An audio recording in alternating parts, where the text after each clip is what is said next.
Para dewa mengurus berbagai kebutuhan hidup. Bila para dewa dipuaskan dengan pelaksanaan yajna atau korban suci, maka mereka akan menyediakan berbagai kebutuhan untukmu. Tetapi orang yang menikmati berkat-berkat tersebut tanpa mempersembahkannya terlebih dahulu kepada para dewa, sesungguhnya mereka adalah seorang pencuri. Dalam sloka ini, kata yajna tidak lagi diartikan sebagai persembahan untuk Sri Wisnu, tetapi hanya sebagai korban suci atau persembahan saja. Karena sloka ini jelas mengacu persembahan kepada para dewa, sedangkan Sri Wisnu bagi kaum Wisnuistik tidak mensejajarkan Sri Wisnu dengan dewa-dewa di surga. Ini adalah video tentang opini, analisa, dan sudut pandang yang kemungkinan bisa sama atau bahkan jauh berbeda dari apa yang Anda pikirkan. Maka, hargai perbedaan dan silahkan tulis sudut pandang Anda di kolom komentar. Om Swastiastu, Om Sri Sairam. Baik, berjumpa kembali dan kita akan melanjutkan sekarang pelajaran tentang Bhagavad Gita kembali.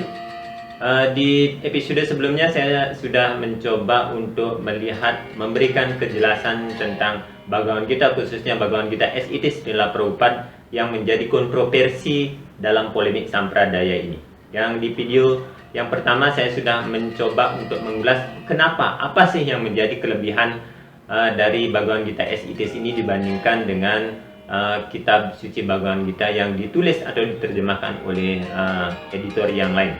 Saya menggunakan sekitar 5 dan 6 referensi kitab suci Bhagavad Gita yang diterjemahkan oleh Prabu Dharma Yasa, Bapak Gede Puja, LK Lakswami, Anand Krishna, dan juga Bapak Mas Winarya di samping Srila Prabhupada ini.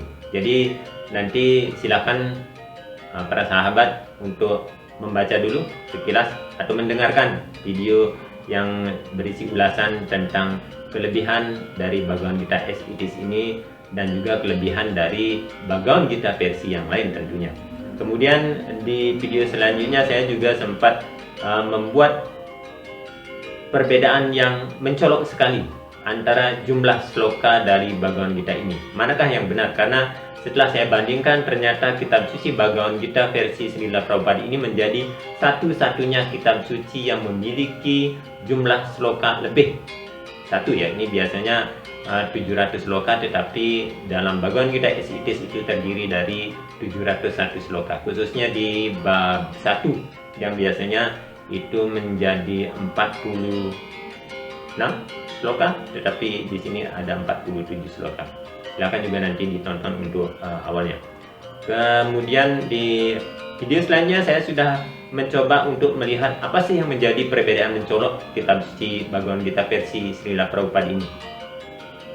Dan kita bisa temukan dari bab 2, karena bab 1 itu hanya mengulas tentang tentara-tentara yang akan berperang ya. Jadi pada dasarnya semuanya sama. Tetapi ketika memasuki bab 2 itu banyak sekali saya lihat perbedaannya, dan itu sudah saya juga buatkan ulasannya dalam video yang berjudul apakah Atman memiliki suatu bentuk. Karena di sini dalam penjelasan Srila Prabhupada dikatakan bahwa Atman atau roh tersebut memiliki suatu wujud, sebagaimana karena mereka mengusung konsep personifikasi Tuhan Saguna Brahman, di mana Tuhan itu diyakini memiliki wujud dan nama tertentu, yakni wujud sebagaimana dilukiskan seperti seorang pemuda tampan yang bernama Sri Krishna.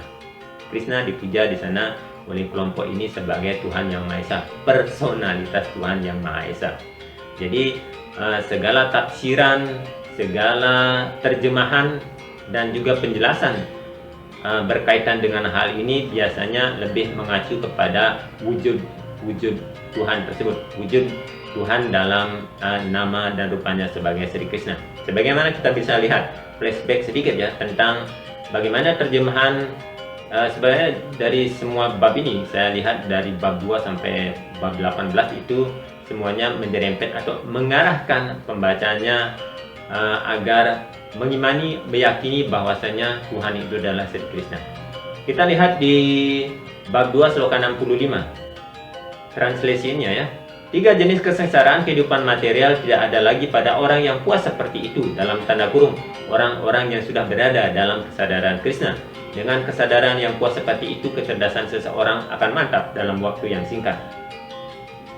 Tetapi di bab sama, di sloka yang sama juga versi Prabu Dharma Yasa dikatakan bahwasanya Dengan tercapainya kebersihan hati yang baik, maka segala kedukaannya menjadi termusnahkan, dan orang yang memiliki kepuasan seperti itu dalam dirinya tanpa diragukan lagi, segera ia memiliki kesadaran yang mantap sempurna. Jadi ini hanya berbicara tentang kesadaran diri, kesadaran atmik atau kesadaran tentang sang roh, tidak menggiring atau memfokuskan bahwa kesadaran itu adalah kesadaran Krishna atau kesadaran yang mengakui Krishna sebagai satu-satunya wujud Tuhan dari semesta raya ini.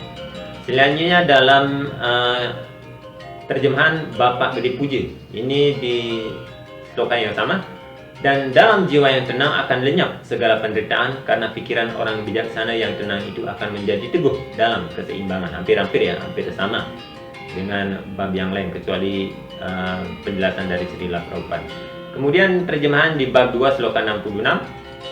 Orang yang tidak mempunyai hubungan dengan Yang Maha Kuasa dalam kesadaran Krishna tidak mungkin memiliki kecerdasan rohani maupun pikiran yang mantap. Tanpa kecerdasan rohani dan pikiran yang mantap tidak mungkin ada kedamaian, dan tanpa kedamaian bagaimana mungkin ada kebahagiaan. Itu terjemahan dari Srila Prabhupada, di mana sekali lagi akan selalu digiring pemahaman kita bahwasanya yang namanya kebijaksanaan itu adalah orang-orang yang memiliki hubungan dengan Yang Maha Kuasa dalam aspeknya sebagai Sri Krishna. Salah tentu saja tidak, karena itu merupakan bahasa atau tafsiran dari seorang, boleh-boleh saja. Kemudian di versi Prabu Dharmiyasi, orang yang indera-inderanya tidak terkendalikan tidak akan memiliki kecerdasan rohani yang baik, dan orang yang tidak mengendalikan indera-inderanya tidak akan memiliki kesadaran spiritual yang baik, dan ketidakberadaan kesadaran spiritual yang baik maka tidak akan ada kedamaian, sehingga akhirnya tanpa ada kedamaian dari manakah datangnya kebahagiaan. Kemudian versi Bapak Gede Puja, tidak ada kebijaksanaan pada pikiran yang tidak terkendalikan, dan juga tidak ada konsentrasi yang dapat dilakukan, dan juga tidak ada kedamaian pada pikiran yang tidak terpusatkan, sehingga bagaimana mungkin tanpa ketenangan dapat menikmati kebahagiaan, bukan? Jadi intinya di sini bahwasanya ketenangan tersebut kesadaran tentang diri kita sendiri sebagai Atman, kesadaran kita bahwa Atman merupakan bagian percikan kekal dari Tuhan Yang Maha Esa, yang seharusnya kita juga memiliki sifat-sifat yang sama, sifat-sifat ketuhanan tersebut yang mestinya kita pupuk, kita gali, dan kita kenali, sehingga nantinya dengan kesadaran tersebut, dengan ketenangan tersebut, maka kita bisa akan menikmati kebahagiaan, karena tanpa semuanya itu ya tentu saja tidak bisa. Jadi di bab 2 ini saya kira yang terdiri dari 72 sloka, sangat jelas sekali bagaimana Srila Prabhupada mengemas tafsiran dan terjemahan tersebut untuk orang bisa meyakini bahwa Tuhan itu adalah Sri Krishna. Itu juga nanti bisa sangat tampak sekali di bab-bab selanjutnya, terutama di bab 3 sobat sekarang kita bahas. Yang paling mencolok itu ada di bab 4. Nanti setelah bab 3 kita akan coba lihat.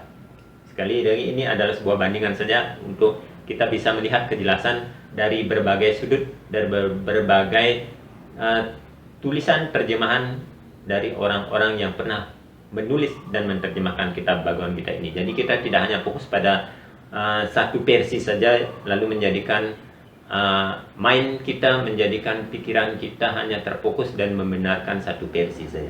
Jadi kita pembaca Bhagavad Gita versi Nyoman S. Pandit, Bapak Puja, Bapak Nyoman Wasinara, atau Bapak Anand Krishna bisa saling melihat terjemahan ini untuk kemudian mencari benang merahnya di sana, bukan mencari perbedaannya, tapi mencari benang merahnya maksudnya apa. Kalaupun ada perbedaan itu wajar-wajar saja, namanya juga sudut pandang yang berbeda. Oke, kita akan bahas sekarang bab 3. Penjelasan di bab 3 sloka 5. Kita mulai dari sana ya, karena saya baca di sana ada sesuatu yang tidak begitu sama dengan sloka-sloka yang lainnya. Bab 3 sloka 5. Kalau seseorang mulai mengikuti kesadaran Krishna, walaupun barangkali dia tidak mengikuti tugas-tugas kewajiban yang telah ditetapkan dalam sastra-sastra atau melaksanakan bakti dengan cara yang sebenarnya, dan walaupun barangkali ia jatuh dari standar, tetapi tidak ada kerugian maupun hal yang buruk baginya. Sedangkan kalau dia melaksanakan segala peraturan untuk penyucian diri di dalam sastra-sastra, apa gunanya kalau dia tidak sadar akan Krishna? Karena itu proses penyucian diri diperlukan untuk mencapai tingkat kesadaran Krishna. Karena itu seorang sannyas atau proses penyucian diri manapun adalah untuk membantu seorang mencapai tujuan tertinggi, yakni menjadi sadar akan Krishna. Dan tanpa menjadi sadar akan Krishna, segala sesuatu akan dianggap gagal. Itu penjelasan di bab 3 sloka 5. Kita coba untuk melihat penjelasan dan terjemahan, tafsiran dan juga penjelasannya saja. Karena slokanya saya kira semuanya sama. Kecuali di bab 1 tersebut ada bagian sloka yang menjadi di sloka ini, tapi maksudnya sama saja. Jumlah baitnya saja itu kadang tertukar. Next, di bab 3 sloka 7. Di pihak lain, kalau orang yang tulus ikhlas berusaha mengendalikan indria-indria yang giat dengan pikiran dan mulai melakukan karma yoga atau dalam kesadaran Krishna tanpa ikatan, ia jauh lebih maju. Nah, di sini di bab 3 yang mengulas tentang karma yoga, bagaimana kita berkarma atau berbuat dengan kesadaran bahwa kita bukanlah pelaku, tapi semua pekerjaan itu harus dilakukan oleh dan untuk Tuhan itu sendiri. Jadi di sini diterjemahkan bahwa karma yoga itu adalah pekerjaan dalam kesadaran Krishna. Kesadarannya ya memang maksudnya kalau di kata Krishna di sini diterjemahkan sebagai Tuhan, kesadaran Tuhan itu lebih universal. Saya kira tidak menjadi soal, tetapi ketika ini dikaitkan dengan kata Krishna saja, maka Tuhan itu seolah-olah hanya bernama Krishna saja. Tetapi sekali lagi ini bukanlah sebuah kesalahan, karena ini adalah buku yang diterjemahkan dalam kelompok Sampradaya Kesadaran Krishna, di mana Krishna diagungkan atau didudukkan sebagai Tuhan Yang Maha Esa. Jadi wajar saja diterjemahnya di sana dipakai untuk kalangan mereka sendiri. Tetapi jika kita tidak setuju bahwasanya karma yoga tersebut adalah karma dalam kesadaran Krishna, ya sudah, ada apa-apa, pakai nama Tuhan saja biar lebih universal atau apapun. Kita bisa saja menggunakan tafsiran masing-masing, yang penting tidak terlalu melenceng, tidak menjauh dari maksud sebenar-benarnya. Hanya sebuah istilah saja saya kira. Kemudian terjemahan di bab 3 sloka 9. Pekerjaan yang dilakukan sebagai korban suci untuk Wisnu harus dilakukan. Kalau tidak, pekerjaan mengakibatkan ikatan di dunia material ini. Karena itu lakukanlah tugas kewajibanmu yang telah ditetapkan guna memuaskan beliau, wahai putra Kunti. Dengan cara demikian engkau akan selalu bebas dari ikatan. Yajnatat karma nuyantra lokoyam karma bondana tam artam kanta kantaya mukta sanggah samacara. Padahal di sloka ini kalau kita mau lihat ya, tidak ada kata Wisnunya. Tetapi dalam penjelasannya kata yajnya diartikan sebagai korban suci untuk Wisnu. Jadi dalam sloka ini yajnartat karma naunyatra loko yang karma bandana tad artam karma kantaya mukta sanggah samacara. Itu sama sekali tidak ada kata Wisnu, tetapi oleh Srila Prabhupada itu diterjemahkan sebagai korban suci itu untuk Wisnu. Yadnya itu diterjemahkan sebagai korban suci untuk Wisnu. Ini mungkin terkait dengan kisah Purana, di mana Sri Wisnu atau Narayana memang pernah mewujudkan dirinya sebagai seorang yang bernama Yadnya dalam kisah Purana. Silakan nanti dicari di Wisnu Purana, saya kira ada juga itu. Sehingga ketika ini muncul kata yadnya, itu diterjemahkan sebagai korban suci untuk Sri Wisnu. Tetapi apakah itu konsisten untuk di sloka-sloka selanjutnya? Kata yadnya dimaksudkan untuk Wisnu. Kita akan coba baca slide-nya ya. Penjelasan di bab 3 sloka 10. Bagaimana kita as it is.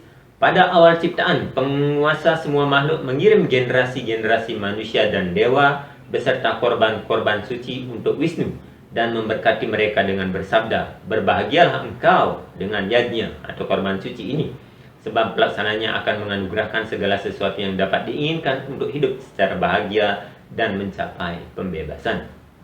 Di sana kata yadnya kembali diartikan sebagai persembahan untuk Sri Wisnu, walaupun dalam slokanya tidak mengacu pada kata Wisnu, mirip dengan salah satu sloka yang diambil dari Padma Purana yang berbunyi seperti ini. Smartavyam satatam Wisnur wismatavyo na jatucit sarve vidini sedashur etayur ewa kinkara. Krishna adalah asal mula Sri Wisnu. Ingatan hendaknya selalu terpusat pada Krishna dan jangan pernah lupa pada Krishna. Pada saat manapun, semua aturan yang disebutkan di atas sastra harus memfasilitasi dua prinsip ini. Ya, kita lihat ya, sloka di atas ini yang diambil dari Padma Purana dan diterjemahkan di dalam Sri Chaitanya Charitamrita oleh Srila Prabhupada menjadi seperti itu. Padahal kalau dicermati, tidak ada kata Krishna di dalam sloka aslinya tersebut. Smartavyam satatam Wisnur Wisma Tavyo Nujatucit Sarwe Widini Sedayur Etayor Ewa Kinkara. Ya, tidak ada kata Krishna sama sekali. Tetapi oleh Srila Prabhupada diterjemahkan sebagai Krishna adalah asal mula dari Sri Wisnu. Ingatan hendaknya selalu terpusat pada Krishna dan jangan pernah lupa pada Sri Krishna. Ini saya kira menjadi sebuah fenomena. Orang-orang yang kurang memahami pasti akan, wih kok bisa begitu ya? Pasti ini ada motif, ada udang di balik batunya ya. Saya kira ya mungkin pasti ada. Siapa penulis memiliki maksud-maksud tertentu, tetapi maksud tertentu tentu hanya bisa dimengerti hanya sang autor lah yang memiliki otoritas atau kekuasaan untuk menyampaikan apa sih maksud sebenarnya. Sedangkan kita sebagai pembaca ya hanya menduga-duga saja. Kok bisa begitu sih? Bisa begitu ya. Dan lihat saja. Ini namanya fenomena basya. Bahwa sesuai perguruan dan kepentingan atau kebutuhan, maka arah pemahaman sebuah sloka dapat ditentukan oleh sang penerjemah atau acaryanya sendiri. Yang dalam hal ini Srila Prabhupada karena dia merupakan founder, merupakan master dari guru garis perguruan Bhakti Gaudiya Vaisnava, maka ayat-ayat sloka tersebut memang sengaja diterjemahkan untuk pembacanya bisa diarahkan kepada kesadaran dalam tanda kutip Tuhan yang ia puja, terutama yang dipuja oleh Srila Prabhupada. Yang menjadi masalah adalah bila tidak mempunyai wawasan tentang hal semacam itu, lalu keras kepala menganggap bahwa suatu cara pemahaman tersebut tertentu yang sesuai dengan suatu perguruan tertentu adalah sebuah kebenaran mutlak yang dipaksakan dan harus diterima oleh semua orang kemudian. Nah, ini yang menjadi masalah jika kita tidak memahami. Ketika kita menganggap misalkan terjemahan Srila Prabhupada itu, wah ini sudah menurut garis perguruan langsung dari Dewa Brahma misalkan, tidak mungkin ditambahi atau dikurangi. Sudah apa yang disabdakan memang seperti itulah. Lalu kita menganggap itu sebagai kebenaran mutlak, satu-satunya kebenaran, sedangkan yang lain adalah tidak benar. Tentu saja ini tidak benar ya, dalam artian ya semua orang memiliki capability untuk menafsirkan dan itu sesuai dengan mood atau rasa yang sang penerjemah ya. Tentu saja itu menjadi tanggung jawabnya sendiri. Tetapi pembacalah yang harus bijak untuk bisa menganalisa, untuk bisa meneliti sejauh mana kebenaran dari sloka-sloka tersebut. Apakah ini memang bersesuaian dengan sloka-sloka yang lain, bersesuaian dengan pemahaman yang lain, itu akan kembali kepada diri kita masing-masing. Oke, next. Sahaya jina praja sirtswa puro waca prajapatih anena prasa wisyadam esa wosti istaka madut. Ini bisa kita lihat jelas perbedaan maknanya ketika di versi lain diterjemahkan sebagai berikut. Ini yang tadi saya baca itu adalah sahayatnya prajna sriswa, itu di Bhagavad Gita bab 3 sloka berapa ini? Sloka 10 ya. Dalam versi Bapak Wan Wasunara, sloka yang sama di bab yang sama diterjemahkan bahwa dahulu kala Prajapati menciptakan manusia bersama-sama dengan Yajna sambil berkata, semoga dengan ini engkau akan berkembang biak dan biarlah ini menjadi sapi perahan. Jadi dahulu kala Prajapati menciptakan manusia-manusia bersama dengan Yajna, menggunakan Yajna. Yajna itu adalah korban suci, Yajna itu adalah pengorbanan karma dilakukan ya. Tapi di Srila Prabhupada itu diterjemahkan sebagai berbahagialah pada awal ciptaan penguasa semua makhluk hidup mengirim generasi-generasi manusia dan para dewa beserta korban-korban suci untuk Wisnu dan memberkati mereka dengan bersabda, berbahagialah engkau dengan jadnya atau korban suci ini. Kita akan lihat versi Gede Puji. Sesungguhnya sejak dahulu dikatakan bahwa Tuhan telah menciptakan manusia melalui yadnya dengan berkata, dengan cara ini engkau akan berkembang biak sebagaimana sapi perah yang memenuhi keinginanmu sendiri. Di versi ini Prajapatih diartikan sebagai Tuhan dalam aspeknya sebagai pencipta. Sedangkan versi Srila Prabhupada dengan kajian Wisnuistiknya mengartikan bahwa Prajapati itu adalah Sri Wisnu sendiri. Jadi bisa dilihat bedanya. Dalam mantra-mantra Weda dinyatakan Patim Wiswayat Meswaram. Karena itu penguasa para makhluk hidup ialah kepribadian Tuhan Yang Maha Esa atau Sri Wisnu. Dalam Srimad Bhagavatam Skanda 2 bab 4 sloka 20, Sri Sukadewa Goswami menguraikan tentang Tuhan sebagai pati dengan banyak cara. Ini adalah alasan Srila Prabhupada menerjemahkan kata Prajapati itu sebagai persembahan kepada Sri Wisnu. Dalam Bhagavata Purana Skanda 2 bab 4 sloka 20 dikatakan Sriyah Patir Yajnya Patir Prajapatir Diam Patir Loka Patir Dara Patir Patir Gatis Candaka Urisni Satwatam Prasidatam Bagawan Satam Patih. Prajapati adalah Sri Wisnu. Sri Wisnu adalah penguasa semua makhluk hidup, semua dunia dan semua keindahan, serta pelindung semua makhluk. Ya, itu terjemahan.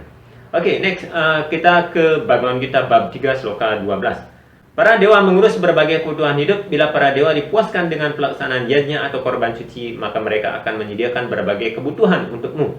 Tetapi orang yang menikmati berkat-berkat tersebut tanpa mempersembahkannya terlebih dahulu kepada para dewa, sesungguhnya mereka adalah seorang pencuri. Dalam sloka ini kata yajnya tidak lagi diartikan sebagai persembahan untuk Sri Wisnu, tetapi hanya sebagai korban suci atau persembahan saja. Karena sloka ini jelas mengacu persembahan kepada para dewa. Sedangkan Sri Wisnu bagi kaum Wisnuistik tidak mensejajarkan Sri Wisnu dengan dewa-dewa di surga.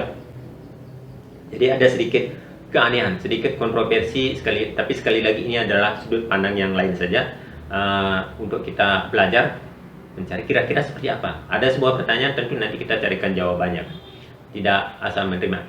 Tidak pernah boleh menyalahkan orang yang bertanya. Setiap pertanyaan adalah guru bagi kita untuk belajar mencari jawaban-jawaban yang pantas dan cocok bagi si penanya. Jadi di sini ketika dalam Bhagavad Gita bab 3 sloka 10 itu kata yajnya diterjemahkan sebagai persembahan untuk Sri Wisnu, tetapi kenapa di bab 3 sloka 11 ini justru kata yajnya tidak lagi diterjemahkan sebagai persembahan untuk Sri Wisnu, tetapi hanya sebagai korban suci atau persembahan saja, karena sloka ini jelas mengacu kepada konteks kalimatnya itu adalah persembahan kepada para dewa. Sedangkan Sri Wisnu, sekali lagi, jika kita mempelajari kitab-kitab terjemahan buku dari Bhagavad Gita, terjemahan dari Srila Prabhupada itu tidak pernah memposisikan Sri Wisnu sejajar atau setara dengan dewa-dewa yang ada di surga. Bahkan dengan Trimurti sekalipun kita tahu bahwa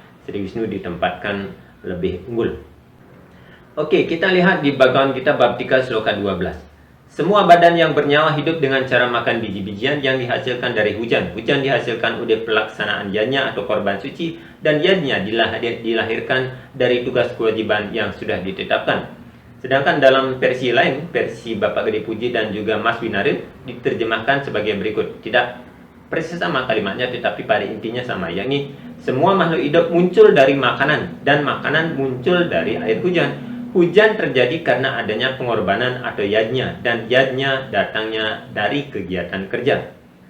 Bait pertama ini jelas memiliki perbedaan besar, di mana Bhagavad Gita SIT seperti sedang menegaskan tentang pentingnya vegetarian sebagai bagian dari tradisi sampradaya. Sebagaimana kita bisa baca dalam penjelasan di sloka ini bahwa biji-bijian serta sayur-mayur merupakan bahan pangan.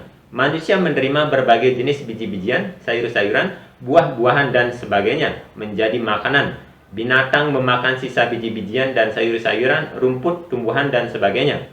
Manusia yang biasanya memakan daging juga harus bergantung pada penghasilan tumbuhan agar mereka dapat memakan binatang. Karena itu akhirnya kita harus bergantung sepenuhnya pada produksi ladang, bukanlah pada produksi pabrik-pabrik besar. Produksi ladang disebabkan hujan secukupnya dari langit, dan hujan dikendalikan oleh dewa-dewa seperti Dewa Indra, Dewa Matahari, Bulan, dan sebagainya. Dan semuanya adalah hamba-hamba Tuhan. Tuhan dapat dipuaskan dengan korban-korban suci. Karena itu orang yang tidak dapat melaksanakan korban-korban suci tersebut akan mengalami kekurangan. Demikianlah hukum alam. Karena itu yajnya, khususnya Sankirtan Mahayajnya, yang dianjurkan untuk zaman ini harus dilakukan sekurang-kurangnya untuk menyelamatkan diri kita dari kekurangan pangan. Tetapi di versi lain, kekurangan pangan itu terjemahan dari Srila Prabhupada, di mana yajnya di sana juga lebih fokuskan kepada sankirtan yadnya, yakni mengucapkan nama suci Tuhan. Hare Krishna, Hare Krishna, Krishna Krishna, Hare Hare, Hare Ram, Hare Ram, Ram Ram, Hare Hare. Fokusnya di sana. The simple yadnya, yadnya yang sangat sederhana. Tetapi saya kira terjemahan ini juga tidak menutup kemungkinan ritual atau yadnya yang lain, walaupun fokusnya lebih banyak pada sankirtan yadnya. Tetapi perbedaan ini jelas agak sedikit mencolok perbedaannya karena cenderung ini memfokuskan pada usaha vegetarian dan lagi-lagi mengiring pembacanya agar menyetujui, mengakui bahwa salah satu yadnya yang terbesar dan sederhana bisa dilakukan oleh semua orang pada saat ini adalah Sankirtan Mahayadnya dari Krishna ya.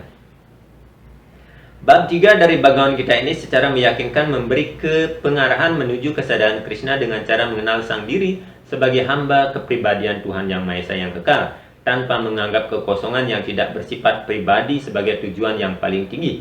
Dalam kehidupan material, pasti seseorang dipengaruhi oleh kecenderungan-kecenderungan untuk nafsu dan keinginan untuk menguasai bahan-bahan alam material. Jadi sebenarnya masih banyak, tetapi saya fokus di bab 3 sloka 10, 11, 12 ini karena di sini juga saya kira ada misunderstanding, sebuah kesalahpahaman. Sebab ketika kita sudah tiba di bab-bab yang lebih tinggi, di mana diterjemahkan, ditafsirkan oleh Srila Prabhupada bahwasanya kita hanya fokus kepada Tuhan dalam wujudnya sebagai Sri Krishna, orang-orang justru melupakan bab ini, di mana Sri Krishna sendiri memujangkan bahwasanya kerjasama antara manusia dengan para dewa itu harus tetap dilakukan untuk mencapai ketentraman, untuk mencapai kesejahteraan duniawi, karena dewa-dewa tersebut, sinar suci Tuhan inilah yang menjadi sebagaimana sistem pemerintahan di bumi, di manusia itu kan ada menteri-menteri yang dipercayakan untuk mengurus berbagai bidang keperluan manusia. Jadi tidak mesti langsung kepada presiden, walaupun presiden bisa melakukannya karena dia sebagai penguasa tertinggi, tetapi inilah difungsikan.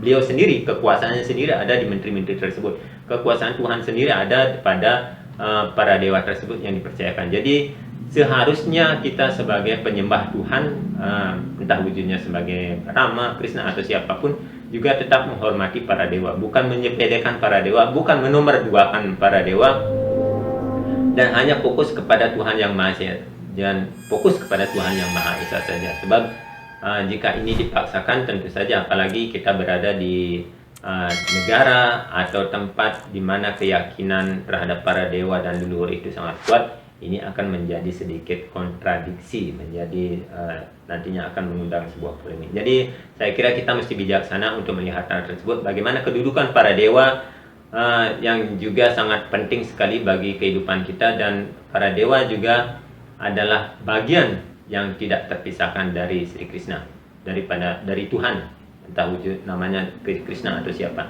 Dengan kita menghormati leluhur, dengan kita menghormati para dewa, otomatis itu juga akan menyenangkan Tuhan. Tetapi jika kita menghina menteri-menteri yang diperbantukan oleh presiden sendiri, secara otomatis sesungguhnya kita juga telah menyepelekan atau tidak menghargai maksud dan tujuan daripada presiden itu sendiri. Saya kira demikian. Kita tutup untuk penjelasan kali ini tentang bab 3. Nanti kita akan lanjut di bab selanjutnya. Terima kasih.